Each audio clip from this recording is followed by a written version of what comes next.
पर इसराइली हमले जारी। मगरबी शहर असदाबाद में मिसाइल हमले में 2 अफराद शहीद। इसराइली हमलों में ईरान के मजीद 2 फौजी कमांडर्स की शहादत की तस्दीक। ईरानी मीडिया के मुताबिक head of intelligence general staff general Gholam Reza Mehrabi और deputy chief military operation general Mehdi Rabbani शहीद हो गए हैं।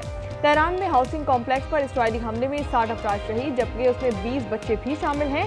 ईरान का 2 F-35 तैयारे मार गिराने और इसराइली खातून पायलट की गिरफ्तारी का दावा। इसराइली जासूस ड्रोन भी मार गिराया। इसराइली ऑपरेशन राइजिंग लाइन का जवाब ईरान का ऑपरेशन वादा सादिक सोम। तल अवीव समेत वस्ती इसराइल के शहरों पर ईरान के 200 से ज्यादा बैलिस्टिक मिसाइल हमले। ईरान का इसराइली फौजी हेडक्वार्टर जौहरी मरकज तबाह करने का दावा। 4 इसराइली शहरी हलाक, जबकि 90 से ज्यादा जख्मी हो गए। 9 इमारतें मुकम्मल तबाह कर दी गई। ईरानी पासदारान इनकलाब का कहना है कि तल अवीव में 7 मकामात पर फौजी वसाइल तैयार करने के मराकज को निशाना बनाया गया। उस एयरबेस को तबाह किया गया जहां से फलस्तीनियों पर बमबारी की जाती थी।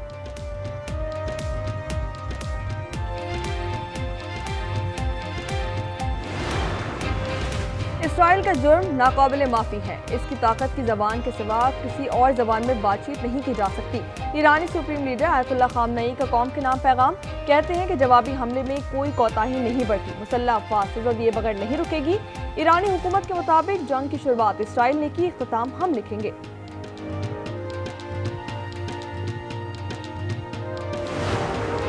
पाकिस्तान तमाम फोरम्स पर ईरान के मफादात का तहफ़्फ़ुज़ करेगा। वज़ीर दिफ़ा ख्वाजा आसिफ का OIC का इजलास बुलाकर तमाम इसराइल का मिलकर मुकाबला करने पर जोर। कहा कि इस्लामी दुनिया मुत्तहिद ना हुई तो सबकी बारी आ जाएगी। कौमी असम्बली में खिताब में कहा कि हमें भारत के खिलाफ जंग में फतह पर ता क़यामत फ़ख्र है।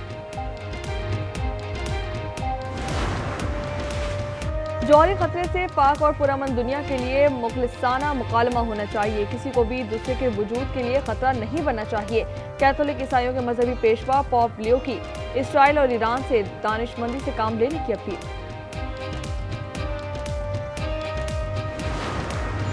इसराइली फौज ने अमरीकी सहाफ़ी को ईरानी हमले की कवरेज से रोक दिया। फॉक्स न्यूज़ का रिपोर्टर ईरानी हमले के बाद मुतासरा इलाके की बराह रास्त कवरेज के लिए मुतासरा जगह पर पहुंचा तो इसराइली फौज ने लाइव कवरेज करने से रोक दिया।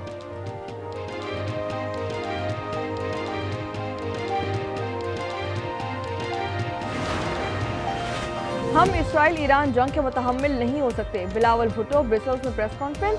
कहा कि आलमी बरादरी जंगबंदी के लिए किरदार अदा करे। बिलावल भुट्टो बोले कि मसला कश्मीर और दहशतगर्दी का कोई फौजी हल नहीं। पाकिस्तान जामे मुज़ाकरात चाहता है, भारत इनकारी है।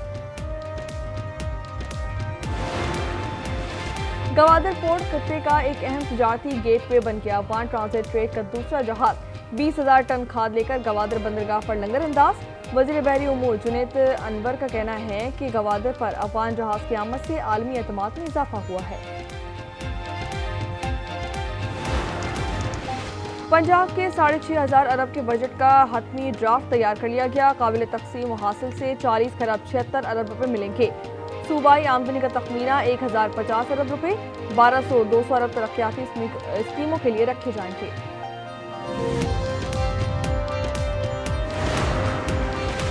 वज़ीर आला सिंध का वफाक से कम मुहासिल मिलने का शिकवा। पोस्ट बजट प्रेस कॉन्फ्रेंस में कहा कि वफाक ने बजट से एक रोज कबल आगाह किया कि 105 अरब रुपए कम देंगे। वफाकी बजट की मंजूरी के लिए सिंध को दीगर सूबों के बराबर स्कीमें देने का मुतालबा किया गया। जामियात और सखर हैदराबाद मोटरवे का बजट कम करने पर एहतजाज किया है। सोलर पे 18% टैक्स नामंजूर। सिंध बजट में कराची के लिए 236 अरब रुपए रखे गए हैं।